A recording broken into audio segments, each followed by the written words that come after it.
Paz para todos, de volta com mais um vídeo aqui no nosso canal. E hoje vamos falar sobre um assunto escatológico, que é uma dúvida para muitas pessoas. O tema de hoje é o seguinte: Jesus só vai voltar quando o evangelho for pregado em todo mundo? Jesus só vai voltar quando o evangelho for pregado em todo mundo? O que realmente falta para Jesus voltar, para que aconteça a segunda vinda de Jesus? Vamos lá. Esse tema, eu me baseio nele pegando um texto bíblico que é mal interpretado por alguns. O pastor Marco Feliciano, há muitos anos atrás, em uma de suas mensagens, ele citou um texto bíblico e disse que Jesus só vai voltar quando o evangelho for pregado em toda a terra. Então vamos ler o texto bíblico e analisá-lo usando uma boa hermenêutica, uma exegese, que é tirar do texto aquilo que realmente o texto quer dizer e extrair para nós. Já exegese ou exegese, como alguém diz, é querer colocar no texto aquilo que eu penso, aquele meu achismo, podemos assim dizer. E a Bíblia não pode ser lida e interpretada na base do achismo. Tem que se usar a hermenêutica, que é a doutrina da interpretação bíblica, e usando sempre uma boa exegese, ou exegese, como dizem alguns.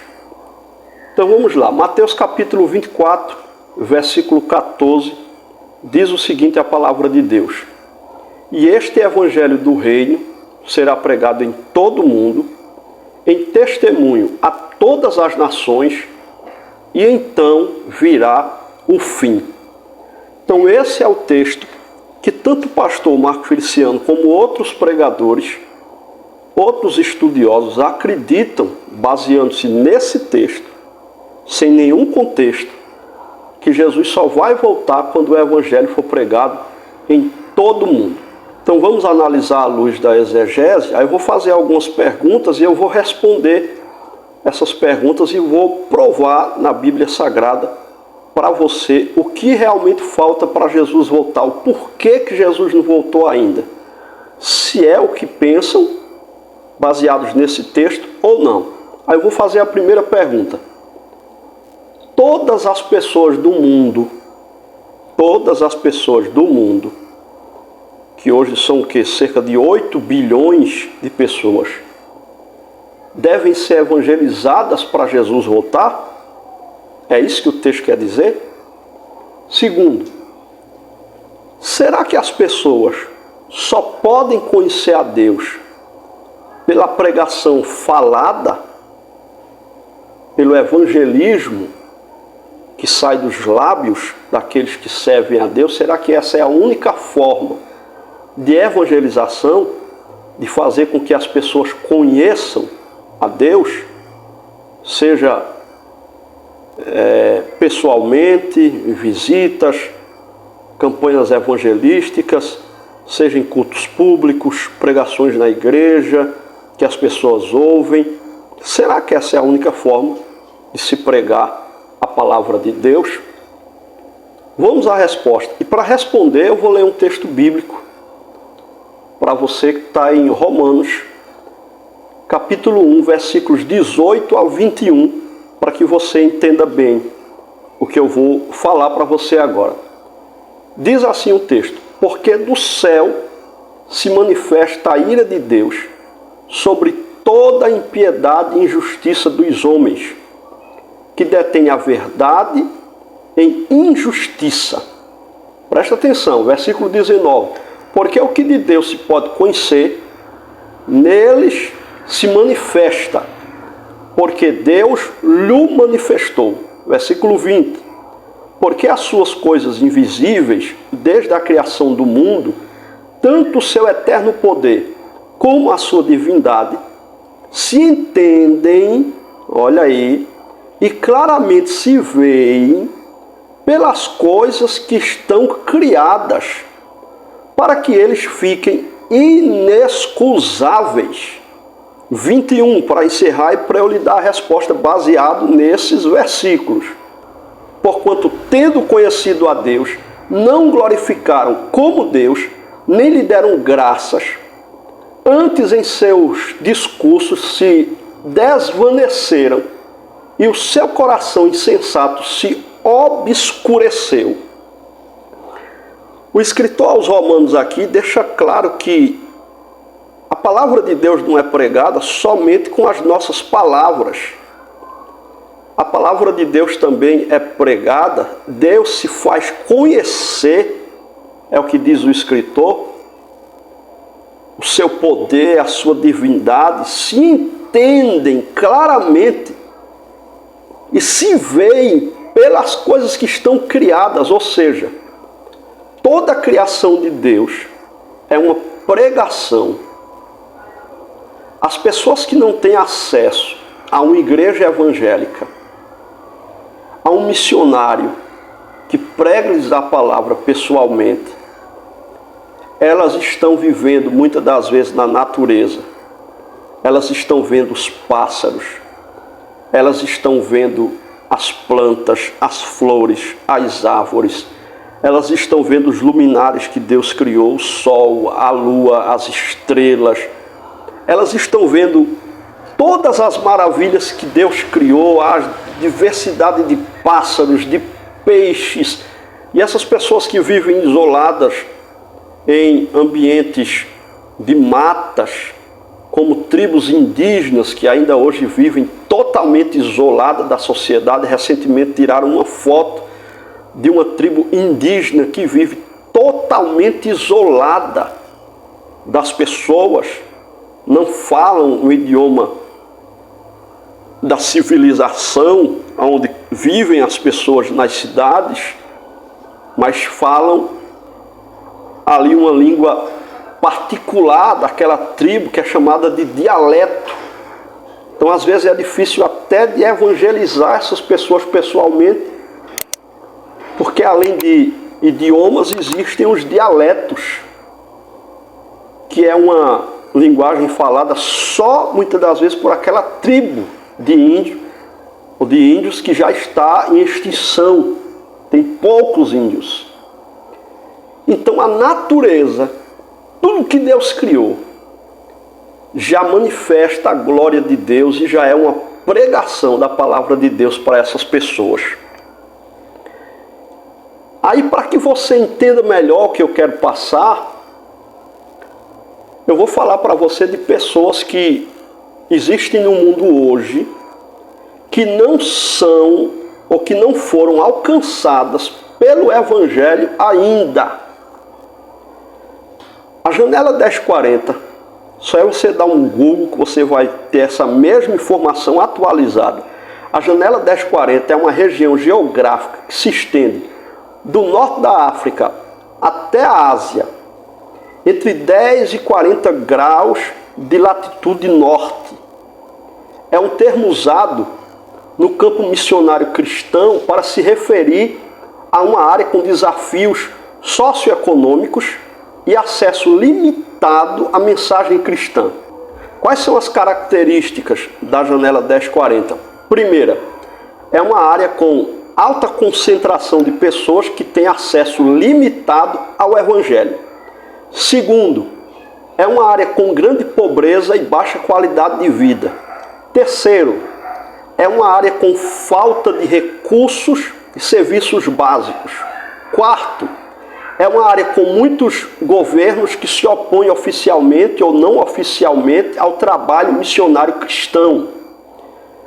Quinto, é uma área que abrange os 62 países menos evangelizados do mundo. Então a Janela 1040 são 62 países que são os menos evangelizados do mundo. Continuando, é uma área que abrange 97% dos povos não alcançados. É uma área que abrange 82% da população mais pobre do mundo.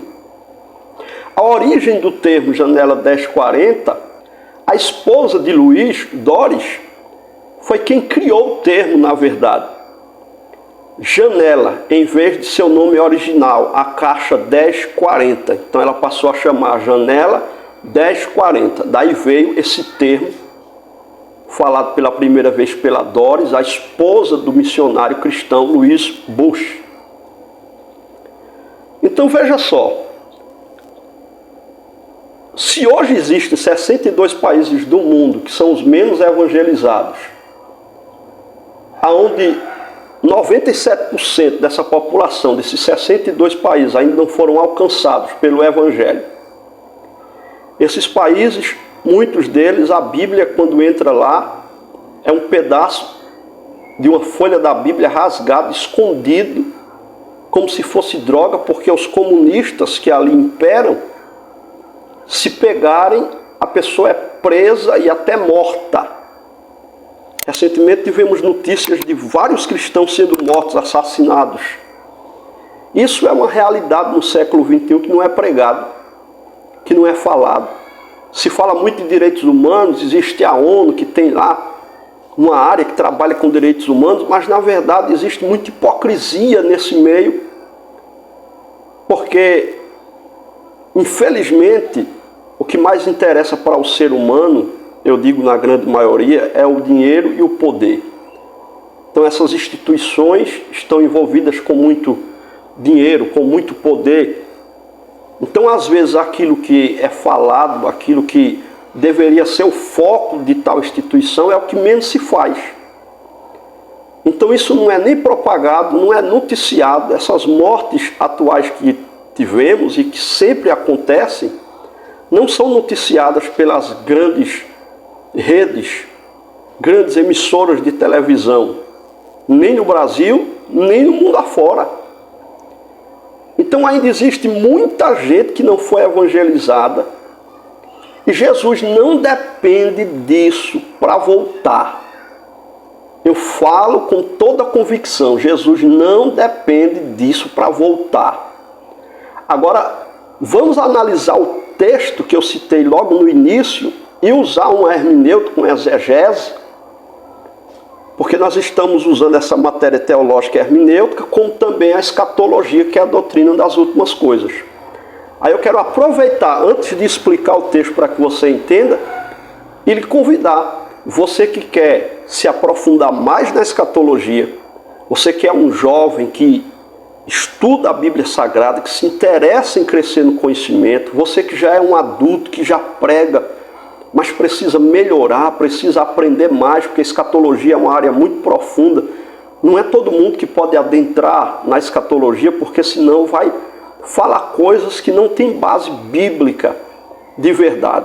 Então você precisa se aprofundar na escatologia, na doutrina das últimas coisas, e eu tenho para você um material muito didático, um material todo em ordem cronológica, de fácil entendimento, que é útil para os iniciantes até as pessoas mais avançadas. É o e-book O Fim Vem Sobre os Quatro Cantos da Terra. É o e-book que eu acabei de lançar há poucos dias e que está com um preço promocional de R$ 79,90 por apenas R$ 19,90, que ainda pode ser parcelado no cartão. Então aproveite essa oportunidade e assim que o vídeo acabar, vá aqui embaixo na descrição do vídeo ou no primeiro comentário vai estar fixado o link, você vai entrar e você vai ter mais informações a respeito do e-book O Fim Vem Sobre os Quatro Cantos da Terra, e esse e-book vai cooperar muito com o crescimento escatológico na sua vida. Então vamos lá, Mateus 24 e 24, eu vou ler de novo para que você entenda, para que você medite junto comigo no texto e possamos extrair o que realmente Jesus falou. E este evangelho do reino, será pregado em todo o mundo, é o evangelho do reino, em testemunho a todas as nações, e então virá o fim. Eu não vou nem falar do evangelho do reino, senão o vídeo vai ficar muito extenso. Eu vou falar dessa última expressão, então virá o fim. Isso aqui deixa claro que Jesus não depende do evangelismo em massa para voltar. Porque o texto diz que este evangelho do reino será pregado em todo mundo e testemunha a todas as nações, então virá o fim. A expressão aqui não é então virá o arrebatamento, é então virá o fim. O arrebatamento não é o fim. Quem foi que disse que o arrebatamento é o fim? O arrebatamento da igreja é o primeiro acontecimento do processo escatológico, podemos dizer assim, né, mais externado, mais claro para todo o planeta. Quando Jesus arrebatar a igreja sobe, vai ser a Bíblia quando fala de arrebatamento no original é raptare, é tomar para si com muita pressa, é rapto. O arrebatamento é sim, ao contrário do que alguns dizem, ou será um acontecimento invisível para os ímpios e visível somente para a igreja, é o chamado de arrebatamento secreto que muitos criticam. Só a igreja vai ouvir o soar da última trombeta e vai subir para se encontrar com Jesus.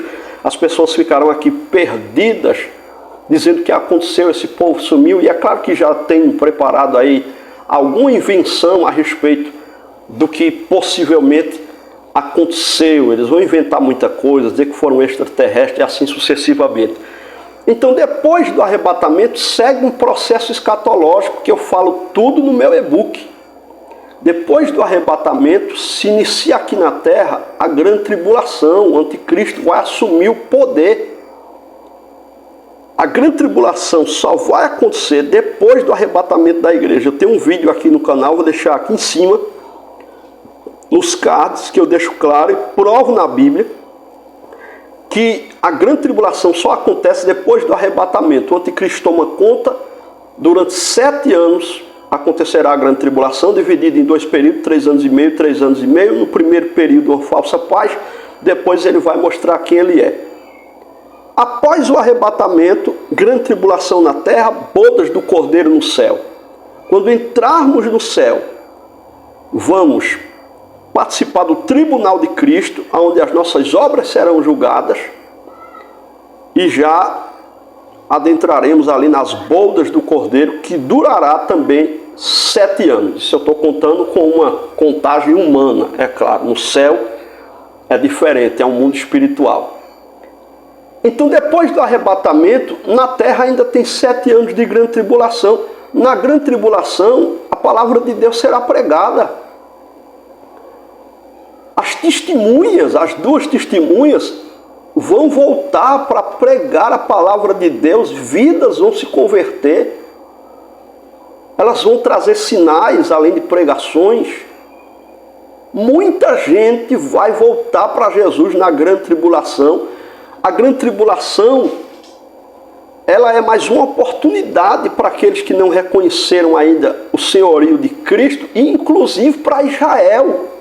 Em breve eu vou trazer um vídeo aqui do porquê Israel não reconhece Jesus como Messias. Eu vou colocar um judeu explicando e depois eu vou falar com todo respeito que esse judeu está errado e vou mostrar na Bíblia. Então, depois do arrebatamento ainda tem muita coisa. Então, não é o fim o arrebatamento. Então, essa interpretação é totalmente errônea. Agora eu vou falar para você, para me adiantar, para o vídeo não ficar longo. Muita gente só assiste vídeo curto, mas você que está interessado mesmo em aprender escatologia, você vai ficar até o final. Se não é a pregação do evangelho em massa em todo mundo, porque a natureza já é uma pregação. Eu li aqui em Romanos capítulo 1, dos versículos 18 ao 21, que as pessoas que veem as obras de Deus, o que Deus fez, se não reconhecerem o seu senhorio, eles estarão inexcusáveis diante do Senhor. Ou seja, Deus não vai tomar por inocente. Eles podem não ter ouvido o evangelho como nós ouvimos, não poder ir para uma igreja como nós frequentamos, mas e por que eles, em vez de adorar ao Deus que fez todas as coisas, mesmo sem ter o acesso ao conhecimento que a gente tem, eles resolvem adorar o sol? Por que não adorar o Deus que fez o sol? Por que eles resolvem adorar a lua? Por que eles resolvem adorar animais? Tem países que adoram ratos e outras coisas mais. Por que não adorar o Criador e adorar uma criatura? Então eles ficarão inexcusáveis diante de Deus. Então essa não é a razão porque Jesus não veio ainda. Agora, por que então Jesus ainda não voltou? O que falta para Jesus voltar? A volta de Jesus, a segunda vinda de Cristo, se divide em duas fases. Na primeira, ele vem arrebatar a igreja. Na segunda fase, ele vem livrar Israel. Já no final da grande tribulação, é a grande batalha, onde a Bíblia diz lá em Apocalipse que o sangue vai dar no freio dos cavalos, onde Israel estará perdendo a batalha, nações se unirão contra Israel, que certamente será a terceira guerra mundial, e ali Jesus desce montado no cavalo branco, com a igreja, juntamente com ele, glorificada, e vai livrar o seu povo. Não vou dar detalhes aqui, eu tenho vídeos aqui no canal falando sobre isso. Então o que é que falta para Jesus voltar? Segundo Pedro, capítulo 3 e versículo 9. Segunda epístola de Pedro, capítulo 3, versículo 9. O Senhor não retarda a sua promessa, ainda que alguns a tenham por tardia, mas é longânimo para conosco, não querendo que alguns se percam, senão que todos venham arrepender-se. Ele está dando oportunidade para que mais pessoas se arrependam. E falta ser dada a palavra de ordem.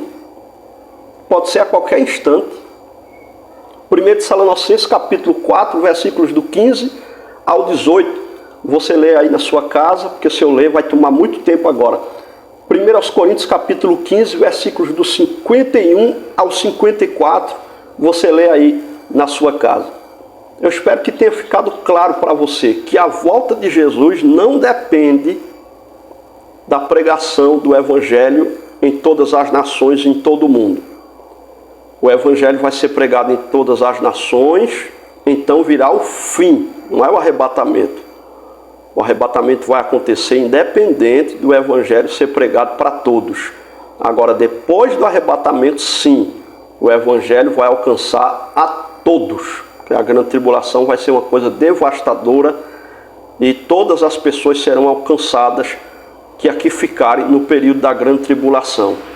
Os que morrerem, eles são inexcusáveis diante de Deus, porque a própria natureza já é uma pregação do Evangelho. E além disso, o testemunho daqueles que servem a Deus também é outra pregação do Evangelho, que muitas das vezes fala mais do que as nossas palavras. Então espero que você tenha compreendido essa explicação. Então, não é a pregação do Evangelho para todos que falta para Jesus voltar, mas sim, ele está dando mais tempo para que mais pessoas se arrependam. Esse período aqui que ele está dando para que as pessoas se arrependam, segundo eu li na segunda epístola de Pedro 3 e 9, pode acabar a qualquer instante. Só é Deus dar a palavra de ordem, ao som da última trombeta, com voz de arcanjo e trombeta de Deus, como diz 1 Tessalonicenses 4, do 15 ao 18, e Jesus vai raiar nas nuvens, e a igreja vai subir para o céu para se encontrar com ele nos ares, tendo seus corpos transformados e glorificados para a glória do nome de Jesus. Deus abençoe tua vida, tua casa. Eu quero te pedir, se inscreva aqui no canal, dá aquele like para que o YouTube entenda que é relevante, clica no sininho para receber as notificações e comenta aqui embaixo o que você acha. É muito importante o seu comentário. Não tenha preguiça não, mete o dedo no like. As pessoas não têm coragem de dar um like. Mete o dedo no like aí, que isso faz com que mais vidas sejam alcançadas por esse vídeo aqui, no nome de Jesus. Deus abençoe você, sua casa e sua família, para a glória do nome dele.